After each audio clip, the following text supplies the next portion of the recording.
हमारे साथ जुड़े हैं मोतीलाल ओसवाल कमोडिटीज के नवनीत दमानी और आईएफएल सिक्योरिटीज के अनुज गुप्ता। आप दोनों का कार्यक्रम में स्वागत है। नवनीत, आपसे पहले जानना चाहेंगे, कल की जो नॉन फार्म पेरोल डेटा का बाजार को इंतजार है, उससे पहले किन कमोडिटीज में आप कारोबार होता हुआ देखते हैं? Good afternoon Manisha ji. Last कुछ दिनों में हमने देखा है कि गोल्ड में बहुत सीमित दायरे में कारोबार हो रहा है और इंटरनेशनल ट्रेंड पर अगर हम बात करें तो 1810 और 1840 ये रेंज में गोल्ड कहीं ना कहीं थोड़ा सा स्टकअप हो गया है। डॉलर इंडेक्स में भी थोड़ी वीकनेस देखने मिल रही है, तो मेरा मानना यह है कि गोल्ड में एक अच्छी स्ट्रेंथ आने वाले दिनों में इमर्ज हो सकती है। 47,750 के आसपास बाय करने की स्ट्रेटेजी रखी है, 47,600 का आप स्टॉप लगाइए एंड 48,000 के ऊपर के टारगेट देखने मिल सकते हैं। साथ ही साथ क्रूड ऑयल प्राइसेस में लास्ट 2-3 सेशन में एक अच्छा दबाव का माहौल देखने मिला है। थोड़ा सा पुल बैक आज के सेशन में देखने मिल रहा है, बट मुझे लगता है कि एक बार 5,000 के नीचे जाने की पॉसिबिलिटी क्रूड में अराइज हो रही है। 5130 के आसपास सेल करिए, 5170 का आप स्टॉप लगाइए, 5030 5000 तक के टारगेट देखने मिल सकते हैं। ऑलराइट, तो वहां पर वो सोने की खरीदारी की एक बात है यहाँ पर, लेकिन कच्चे तेल की बात जहां तक है वहां पर मुनाफा वसूली जारी रह सकती है। अनुज, एग्री कमोडिटीज में आपकी टॉप पिक्स कहाँ है? Manisha ji, good afternoon. सबसे पहले हमने एडिबल ऑयल्स में से सोयाबीन को चुना है। हमें लगता है कि मार्केट अभी एक ओवरबॉट जोन में है और जैसा कि हमने देखा है कि 10,000 के ऊपर मार्केट रेजिस्टेंस फेस कर रहा है और सितंबर कॉन्ट्रैक्ट में 9,000 के ऊपर मार्केट रेजिस्टेंस फेस कर रहा है। तो हमने एक छोटा सेल कॉल निकालने की कोशिश करी है। 9,100 के आसपास बिकवाली करें, 9,350 का स्टॉप लॉस लगाएं, टारगेट नीचे करीबन 8,700 8,800 तक देखने को मिल सकता है। वहीं मसालों में हमने कोरिएंडर में काफ़ी अच्छा ब्रेकआउट आते हुए देखा है। त्योहारी डिमांड की वजह से यहाँ पे मार्केट को सपोर्ट मिलेगा। हमें लगता है कि कोरिएंडर में और बाकी मसालों में तेजी की रणनीति बना सकते हैं। रकबा भी थोड़ा सा कम है और जो डिमांड है वो काफ़ी ज़्यादा है, तो मुझे लगता है कि कोरिएंडर को हम खरीदारी के तौर पे ले सकते हैं करीबन 7,400 में। 7,250 का स्टॉप लॉस लगाएं, टारगेट करीबन 7,700 तक देखने को मिल सकता है। ऑलराइट, तो वो खाने के तेलों में और कोरिएंडर में, धनिया में, यानी कि कुछ यहाँ पर जो टारगेट्स आपके लिए हैं वो आपकी स्क्रीन पर दिए गए हैं। लेकिन आगे बढ़ेंगे और बात यहाँ पर गुआर सीड की करेंगे, जहाँ पर सीड और गम दोनों में ही कल की जोरदार तेजी के बाद आज ऊपरी स्तरों से मुनाफा वसूली देखने को मिली है। हालांकि अब भी गुआर सीड नवंबर 2018 और गम जनवरी 2020 के हाईज पर कारोबार कर रहा है। क्रूड में कमजोरी के बावजूद गुआर में बड़ी तेजी की आखिर वजह क्या है और आपको गुआर में कमाई के लिए क्या नजरिया रखना चाहिए, इस पर करेंगे फोकस। हमारे साथ जुड़े हैं रुपेश गोयल जी और बीकानेर अनेज मंडी से फॉर्मर चेयरमैन पुखराज चोपड़ा जी। आप दोनों का ही कार्यक्रम में स्वागत है। पुखराज जी, पहले आपसे जानना चाहेंगे कि किस तरह की बुआई के नंबर्स फिलहाल यहाँ पर देखने को मिले हैं। राजस्थान में बारिश कम, कमजोर और डिलेड रही है, क्या उसका असर यहाँ पर प्राइसेस में है? बिल्कुल उसी का असर है मनीषा जी। बरसातें कम हुई है, जिन एरिया में ग्वार के जिन एरिया में होनी चाहिए थी उनमें हुई नहीं है। जो नहरी बेल्ट है, नहरी बेल्ट के अंदर एक जमीन होती है शेमी बिरानी जमीन के अंदर बिजाई नहीं हुई है ग्वार की। तो आप मानिए अब तक जो स्थिति है उसके अनुसार 50% क्षेत्र में ग्वार की बिजाई हुई है, 50% क्षेत्र अभी तक खाली पड़ा है। नहरों में भी पानी कम रहा, ये अभी पिछले दिनों में मिला है, उससे भी बिजाई पे असर पड़ा है।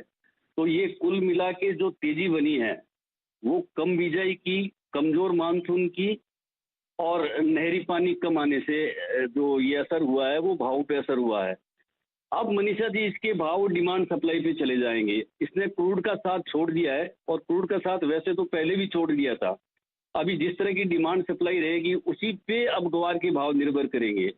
और जहां तक डिमांड की बात है उसके अंदर एक अड़चन आ रही है कि ये जो फॉरेन के लिए जो कंटेनर जा रहे हैं उसके अंदर भाड़ा भी बढ़ गया है और कंटेनर बड़ी मुश्किल से मिल रहे हैं।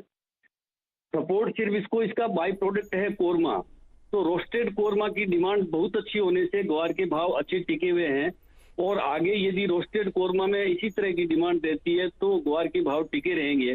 फसल को देखते हुए ग्वार में मंदी का ट्रेंड नहीं है मनीषा जी। ओके, मंदी का ट्रेंड फिलहाल यहाँ पर गुआर में नहीं है। आज जो मुनाफा वसूली है उस लिहाज से तो ये भी खरीदारी के मौके निकलने चाहिए। रुपेश जी, आप कैसे देखते हैं भावों को यहाँ से और किस तरह की मांग सामने बनती हुई नजर आ रही है डोमेस्टिक मार्केट्स में आपके लिहाज से? सबसे इम्पोर्टेंट चीज जो ग्वार मार्केट में देखने की जरूरत है वो है इसका बाई प्रोडक्ट जो कि है ग्वार कोरमा। सोया डीओसी हिंदुस्तान में आज 80 रुपए किलो, मतलब 80,000 रुपए पे ट्रेड कर रही है, जो कि हिस्टोरिकल हाई है जी। इस वजह से पोल्ट्री फार्म्स में भी कोरमा की जबरदस्त डिमांड है और कोरमा लगभग 500 से 700 रुपए क्विंटल इन्हीं 15 दिनों में बढ़ गया। ये प्राइसेस जो है वो ग्वार को ड्राइव कर रहे हैं। पूरा वर्ल्ड मार्केट जो है वो प्रोटीन की कमी को फेस कर रहा है। मतलब जो इसका मेन मुख्य प्रोडक्ट है ग्वार गम की डिमांड पिछले 4 सालों से लगातार चाइना यूएसए ट्रेड वार की वजह से पहले, उसके बाद पिछले 1.5 सालों से कोविड की वजह से, क्रूड माइनस की वजह से 20,000 MT की चल रही थी, जो कि ग्रेजुअली अब बढ़ते हुए 28 से 30,000 MT तक हो गई है। ये बिल्कुल सच बात है कि कंटेनरों के प्राइसेस में बढ़ोतरी हुई है, लेकिन आज के दिन वर्ल्ड मार्केट में जो लिक्विडिटी फ्लो चल रहा है, चाहे अपने इक्विटी की बात करें, जो सरकारों ने पैकेजेस दिए हैं, वो लिक्विडिटी ड्रिवन मार्केट में लिक्विडिटी की भरपूर मतलब उपलब्धता है आज के दिन मार्केटों में। इस वजह से ये जो छोटे छोटे इश्यूज हैं कंटेनर वाले, वो प्रभावित तो कर रहे हैं, लेकिन लंबे समय तक ग्वार की तेजी को रोक नहीं पाएंगे। लेकिन इंपॉर्टेंट बात है एंट्री और एग्जिट करना। आज 15% की जो तेजी ग्वार में और ग्वार गम में पिछले 1 महीने में आई है, ये कम मानसून की असमान वितरण की सबसे बड़ी, आज सरकारी डेटा में तो बारिश को पूरी कर देंगे, क्योंकि कोटा, बारां, झालावाड़, इस राजस्थान में तो बाढ़ जैसे हालात है। और गंगानगर, हनुमानगढ़, बीकानेर, जो ये बेल्टें हैं, जो मुख्य ग्वार की उत्पादक एरियाज हैं, यहाँ बारिश सामान्य से 25%, 30% तक कम है। तो सरकारी डेटा में तो बारिश का जो आंकड़ा आएगा वो सामान्य आ जाएगा, लेकिन ग्वार की खेती काफी कमजोर है उन इलाकों में जहां पर ग्वार एक्चुअल में होता है।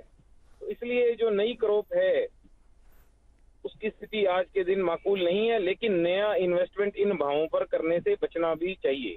पुराना अगर हम होल्ड करके बैठे हैं, क्योंकि पिछले 3-4 साल से आम आदमी, आम ट्रेडर, आम स्टॉकिस्ट इसको ब्याज भाड़े को भर के इसको रोक के बैठा है, उनको वेट करनी चाहिए, लेकिन भावनाओं में बहकर नई इन्वेस्टमेंट भी नहीं करनी चाहिए। सेफ लेवल 4500 है बोर्ड में। अगर किसी मौके वो आता है तो अपने को इन्वेस्ट करना है, नहीं तो हमारे पास उसको संभालना है। Point taken. बारिश की जहां तक हाल है, आपको बता दें कि जब जून में क्लोजिंग हुई थी तो करीबन 10% ज्यादा बारिश थी। जुलाई में 7% डेफिशिएंट मॉनसून देखने को मिला, और अगर ओवरऑल आज की बात करें तो आईएमडी के नंबर्स के लिहाज से हम 2% डेफिशिएंट मॉनसून में हैं। और ऑफ कोर्स कई राज्यों में ठीक से बारिश नहीं हुई है, और मेन रीजन यहां पर ज्योग्राफिकल डिस्ट्रीब्यूशन का भी है। तो ग्रोइंग बेल्ट्स में बारिश ठीक ना होने की वजह से यहां पर इंपैक्ट है। पुखराज जी, एक और पॉइंट जिस पर बात करना चाहेंगे वो ये कि जो एक्सचेंज की तरफ से हमने सर्वेलेंस मार्जिन लगते हुए देखा है 5% का 27 अगस्त तक, उसको आप कैसे रीड करेंगे? जी, उस मार्जिन का स्वागत तो हम कर ही नहीं सकते, मार्जिन का तो विरोध ही करना चाहिए। ग्वार जैसी कॉमोडिटी, गम जैसी कॉमोडिटी लगभग पिछले आप ये समझिए 9-10 साल से गर्त के अंदर गई हुई है, और अभी थोड़ा सा बाजार उठा है, और उठते ही इस पे जो मार्जिन लग गया। आज जो मंदी बनी है, या जो आज जो थोड़ी मंदी दिख रही है, ये प्रॉफिट टेकिंग नहीं है, ये उस मार्जिन की मंदी बनी हुई है। तो ये मार्जिन, इस तरह के मार्जिन आना ठीक नहीं है। हालांकि मार्जिन इनका नियमानुसार आया होगा, पर आम तौर पे जो छोटा ट्रेडर है वो ये देखता है कि देखिए सोयाबीन में, मस्टर्ड में, आपका सोया ऑयल में तो इतनी बड़ी घटपट है, उसके बावजूद मार्जिन नहीं आता है, तो फिर ग्वार में और गम में मार्जिन क्यों? वो ये नहीं सोचता है कि ये नैरो कॉमोडिटीज है, तो नैरो कॉमोडिटी में मार्जिन का अलग रिश्ता है। तो उसका तर्क एक ये भी आता है कि 8650 रुपए से गम 5500 रुपए हुआ था, तब भी कोई एडिशनल मार्जिन नहीं आया था मंडी के लिए। तो ये मार्जिन लगाना लोगों को गले नहीं उतरा, लोगों को मनीषा जी ये मार्जिन पच नहीं रहा है। सही बात ये है। जी हाँ, आपकी बात सही है। बाकी कमोडिटीज में भी काफी उठापटक देखने को मिली है, लेकिन इतना इमीडिएट हमने मार्जिन इंपैक्ट किसी और कमोडिटी में आता हुआ नहीं देखा, तो क्लियरली इसके ऊपर एक नजर रखने की जरूरत है। पुखराज जी और रुपेल जी, आपका भी बहुत शुक्रिया साथ जुड़ने के लिए, और वो तमाम फंडामेंटल्स जो गुआर के सेक्टर के हैं वो हमारे दर्शकों के साथ शेयर करने के लिए। अनुज, आप कैसे देखते हैं गुआर सीड, गुआर गम, यहाँ पर आपकी स्ट्रेटजीज क्या होंगी? मनीषा जी, ग्वार सीड, ग्वार गम में देखें तो ग्वार सीड करीबन 2.5 साल के ऊपरी स्तरों पर आता हुआ दिखाई दिया है, जहां हमने नीचे 3200 तक के लोअर लेवल देखे, जब करीबन 4700 तक के लेवल आते हुए दिखाई दिए हैं। तो काफी अच्छा ब्रेकआउट यहां पर देखने को मिला। और इवन अगर हम ग्वार गम को भी देखें तो ऑलमोस्ट ये भी 2 साल के हाइस के आसपास ट्रेड कर रहा है। तो काफी कंसोलिडेशन के बाद ये कमोडिटी अब रेंज से बाहर निकली है। हालांकि बैक्ड बाई फंडामेंटल है, क्योंकि यहाँ पे अगर हम देखें तो जो बाई प्रोडक्ट्स हैं उनकी डिमांड काफी बड़ी है। इवन फिजिकल मार्केट के अंदर जो डिमांड है, जो सप्लाई है, उसका मिसमैच हो रहा है यहाँ पे, जिसकी वजह से हमने भावों में तेजी देखी है। हमें लगता है कि जो ट्रेंड पकड़ा है वो अभी थोड़ा कंटिन्यू रहेगा। तो हमारा यहाँ पर बाय कॉल रहेगा सितंबर कॉन्ट्रैक्ट में, तो करीबन 4720 के आसपास खरीदारी करें। हमें लगता है कि ऊपर में 4850 4900 तक लेवल सितंबर कॉन्ट्रैक्ट में ग्वार सीड में देखे जा सकते हैं। वहीं ग्वारगम की अगर बात करें तो हमारा टारगेट है कि करीबन 7800 से लेकर 8000 रुपए तक के लेवल ग्वारगम में देखने को मिल सकते हैं। तो जैसा जी हाँ, तो जैसा बताया गया कि यहाँ पर मांग आगे जाके जारी रह सकती है और अच्छे खासे हमने नंबर्स भी बनते हुए देखे हैं। तो खरीदारी की राय यहाँ पर फिलहाल अनुज की तरफ से गुआर सीड और गुआर गम दोनों में ही है। जो टारगेट्स हैं वो आपकी स्क्रीन पर फिलहाल। लेकिन इसी के साथ रुकेंगे एक ब्रेक के लिए। जब लौटेंगे तो दर्शकों को जोड़ेंगे अपने साथ, लेंगे उनके सवाल।